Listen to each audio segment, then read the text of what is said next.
right, first things first then, let's put the spotlight on the latest report that's come out on digital fashion disruptors in India. It's by Tomorrow as well as Bain and Company. Let's understand it a little bit further, given that it talks about how the online fashion market is going to grow to approximately $35 billion by FY28. There's an increasing willingness to experiment with new brands. Where do the digital disruptors stand and what does the future hold? We've got with us Prashant Aluru, who's a co-founder and CEO at Tomorrow. Thanks so much for taking time out and being with us. I want to start off by understanding a little bit more about the findings in this report, which talks about digital disruptors catering to undeserved niches. They've been the ones that have done well. They've managed to gain leadership. Tell us a little bit more about the kind of verticals and how it's really dominated by unbranded players as well. Sure. Let me just kick off by just introducing Tomorrow.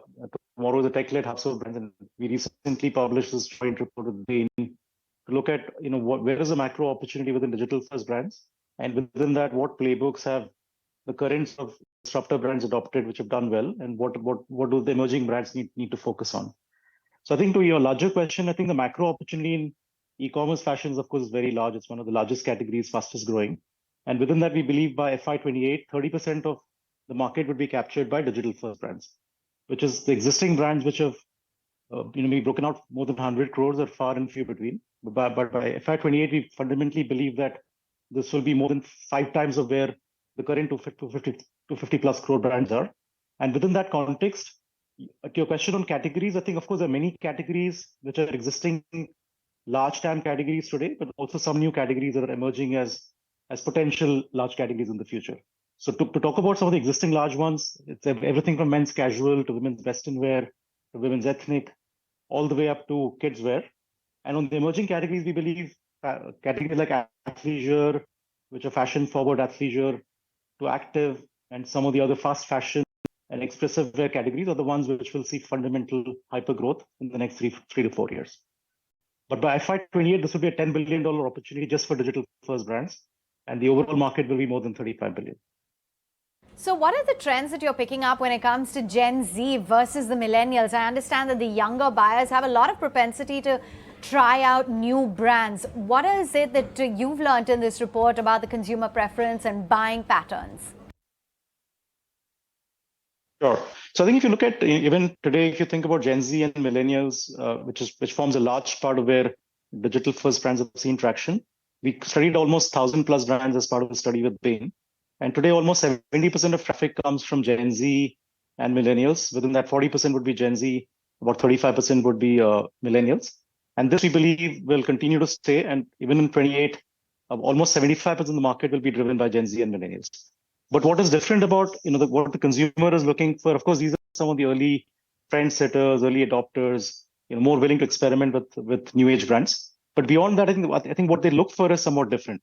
Our study showed that Gen Zs, for example, look for confidence, fun, and well-being in the brands that they carry as part of their identity, whereas millennials look more for eco-friendly, more self-expressive brands.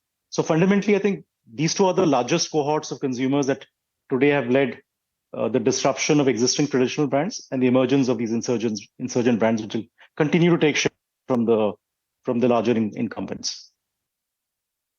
So what kind of a shift as well are you seeing in the consumer preferences? Is it a stark difference between Gen Z versus the millennials? And the question is, yes, maybe the Gen Z is ready for, a lot more about confidence. They care about fun. But are they really ready to really shell out that kind of money to support these brands? Sure. So I think the functional hygiene of is the product, the right quality, etc. I think today is table stakes, right? Even price, I would argue, because a lot of these brands are sharply priced for the consumers that they're targeting, is also become table stakes and hygiene. I think fundamentally where it's going in terms of what consumers look for, to your point, is obviously they want aspirational brands, but at the right value equation, right? So within that, of course, there are a few underlying trends that we're seeing. One of the biggest ones being, are you bringing global trends and regional trends to the consumer faster? And are you also letting them experiment with more of a frequent newness, freshness that the brand is offering, all the way to daily drops, weekly drops, that kind of a frequency of newness and freshness that the brand is able to offer is fundamentally one of the trends that we're seeing. The other big trend is also in some subsegments. It's also about a lot of the pop culture and fandom themes that consumers relate to. And here, the association of the brand goes far beyond the product you're selling. In some ways, it's a community you're building along with the brand you're building, and consumers associate with different, pop culture and fandom themes. It could be something like Marvel, all the way to anime to gaming. Several themes which, of course, for a younger Gen Z millennial consumer becomes quite critical. And there, it's no longer just about the product. The product is again is a hygiene or table stakes. The fact that you associate with the brand, with the community, you're constantly engaged on different social media channels becomes another source of differentiation. And that's where I think loyalty and retention and repeat get built. And over time, you start to buy more of the same brand. Right, and Prashant, give us a sense as to what the benefits have been for some of the brands that have actually created greater awareness. What kind of conversion are they seeing? What kind of returns are they seeing versus those that have not? I think one of the things you would see in our report is that we've called out 5 different brand archetypes in terms of the playbooks that different brands have adopted. I think, of course, the focus is more on learning more from the stars, which have not only built scale, but also are on a path to profitability and have fundamentally built a larger brand recall and brand awareness, which is having them convert with more of loyalty and repeat-led growth, and not just having to chase the next set of consumers, which of course is important for growth. But are you able to defend and grow with your existing consumers who are loyal and buying the brands all over again, right?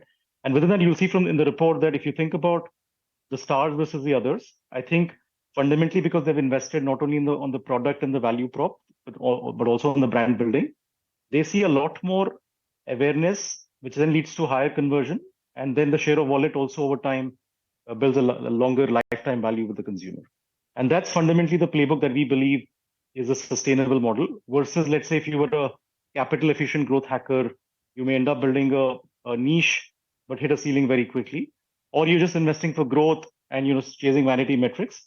You'll eventually run out of the capital that's needed to continue to sustain that growth.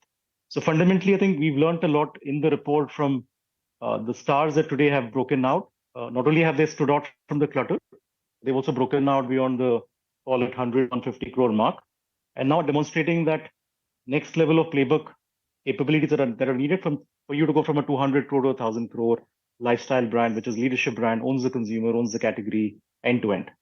And that's what I think the purpose of this report has been more about teasing out and distilling those learnings for emerging founders to think about how do they build their playbooks and become the next set of insurgent brands. And what about the beauty and personal care segment? Because it for sure has attracted a lot of funding. What are the trends that you're observing there versus apparel? Sure. So I think for us, the larger framing has been fashion and lifestyle more broadly, which includes fashion, beauty and personal care, and home soft lines as the 3 big pillars. I think clearly the characteristics of what drives a BPC brand versus what drives a fashion apparel or non-apparel brand are somewhat different.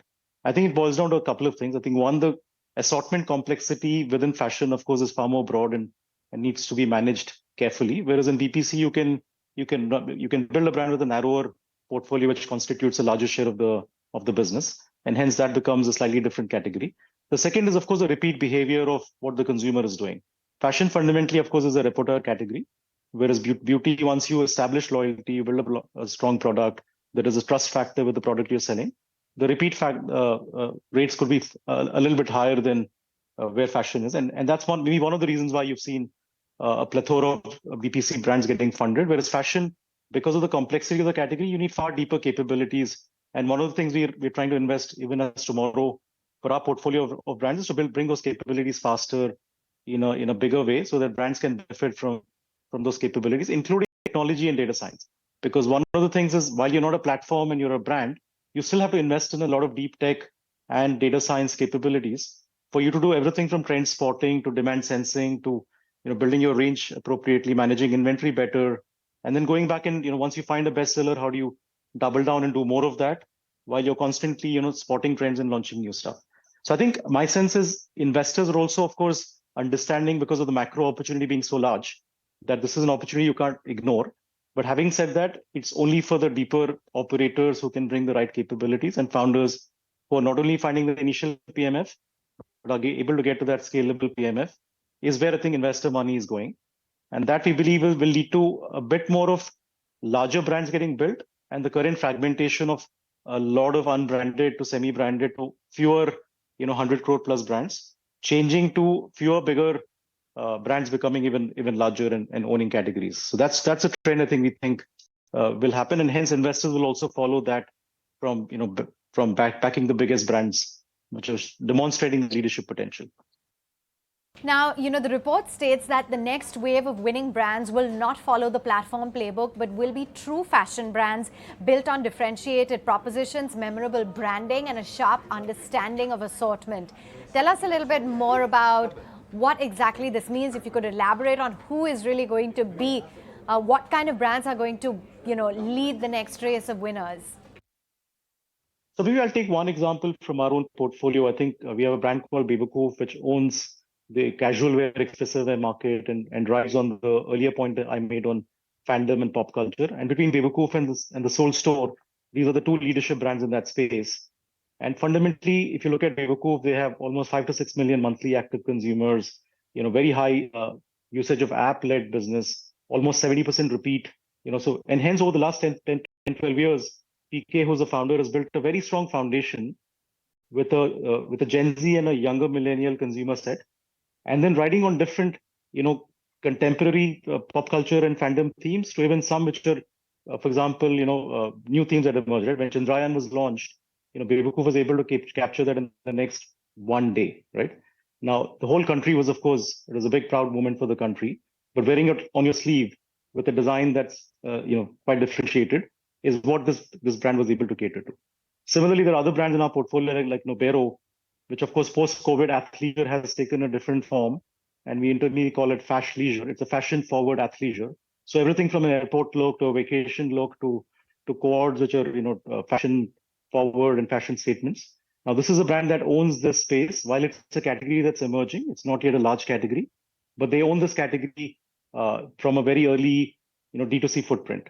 And now they're building it out across the year, from spring to summer to autumn to winter.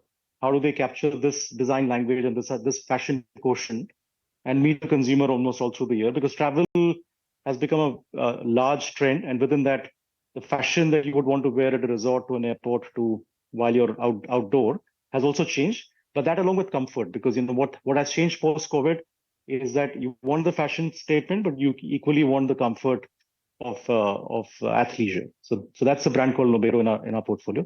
And these are the kind of brands that we believe will fundamentally disrupt the existing incumbent brands, because they're not as fast in catching trend, or they're not as fast in their supply chain agility. They're not as data-driven or tech-led. And hence, I think these disruptor brands will continue to take share. And in parallel, of course, what we're also seeing is the marketplaces are also investing in the same consumer segment. Myntra recently launched Forward, Flipkart launched Spoil. Everyone's understood that this is a new consumer that will be tomorrow's large spender, and meeting them today with what they're looking to buy is actually a very important opportunity. And again, in that context, we'll see some brands which are more leadership brands on the pure play D2C side, but some brands which are also being built on the back of marketplaces trying to create this experience, and also aspirational brands that meet this consumer. And what about, the presence of international players and homegrown e-marketplaces? Is that really serving as competition, or is that something that, the upcoming brands need to take cognizance of? No, absolutely. I think if you think about what was initially maybe a more metro tier 1 opportunity, I think is no longer that. I think whether it's tier 2, tier 3 India, or whether it's, even pin codes, which are earlier hard to service, I think, of course, there's a lot of innovations happened across the value chain, including what's been led by the marketplaces. And today, I think consumers, even in a tier 2, tier 3 city, look at global trends, regional trends far more quickly, and they're looking to buy those brands. And hence, I think some of these disruptive brands are starting to even see their initial PMF, not even in metro tier 1. They possibly will find that in tier 2, tier 3.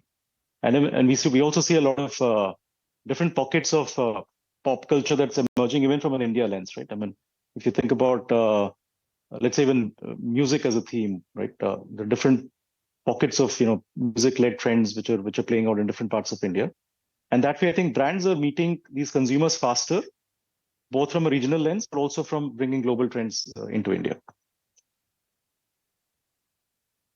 But supply chain is no longer the constraint. I think, of course, some unit economics constraints exist on serving parts of India, but supply chain and ability to serve these consumers is no longer the constraint. All right, it's really been interesting garnering all of these insights from you, and I'm sure a lot from the fashion industry will be grateful for this kind of data that you guys have generated in the report. Thanks so much for joining in.